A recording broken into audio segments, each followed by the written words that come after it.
Yeah, a scathing reaction there from Moscow. Well, let's get a little deeper into the story now. I'm happy to say Marko Gasic, international affairs commentator, joins us live on the programme. Marko, not everyone appears so concerned, though. It looks as if British Prime Minister Boris Johnson has a plan B. He, in fact, said that if the Joint Comprehensive Plan of Action is dead, it should be replaced with a Trump deal. What might that entail?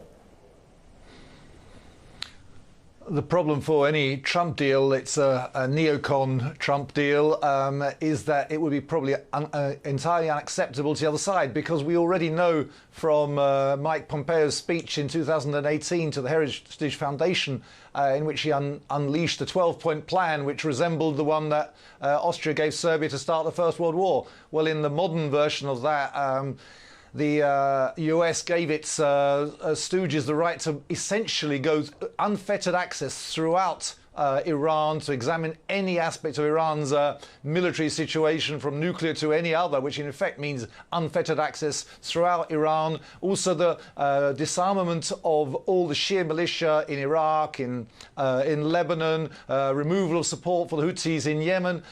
Essentially, the idea that the US has, that the Trump backing team has, is to simply reduce Iran to an unimportant vassal state. And that's not one that Iran is likely to accept. So Trump deal, no deal.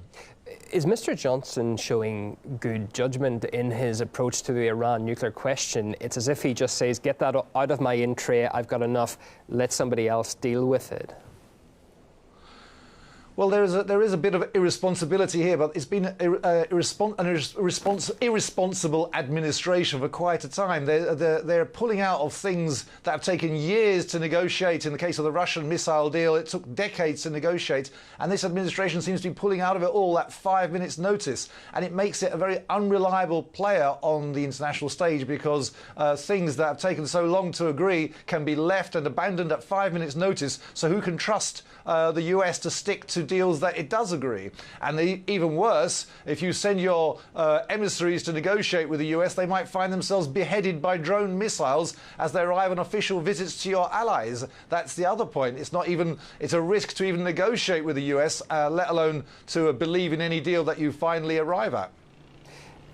Given the current tensions, Marko, is there any chance Iran would even be willing to renegotiate the 2015 deal at this stage? You know, could it be salvaged by Europe now?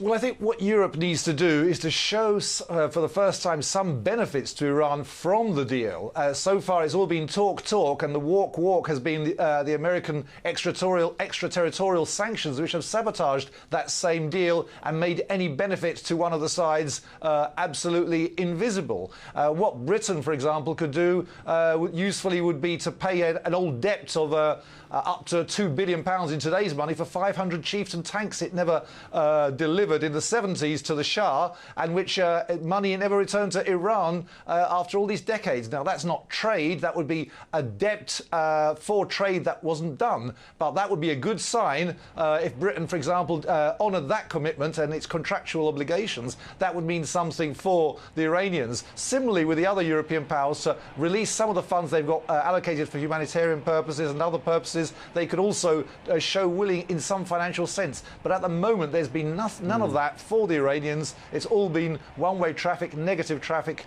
initiated by Washington and kept to by Europe. Marko, just your thoughts on this issue, and it's a big one. If this situation cannot be resolved, will we see Iran aiming to develop nuclear weapons?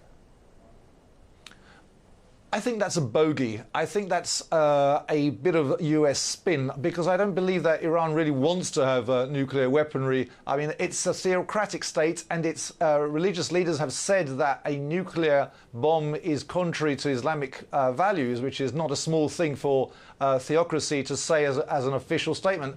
And also, we have the enormous cost of maintaining a nuclear stockpile, to which I would also add that were the unbelievable to happen, and they decided to have nuclear weaponry, it would be visible a mile away, a long time away. The infrastructure, the personnel, you couldn't hide that kind of thing, and everyone would have a lot of time to do something about it in the unlikely event that they ever decided to go down that road. Marko, always good to have you on the programme, sharing your thoughts. Marko Gasic, international affairs commentator, live in London.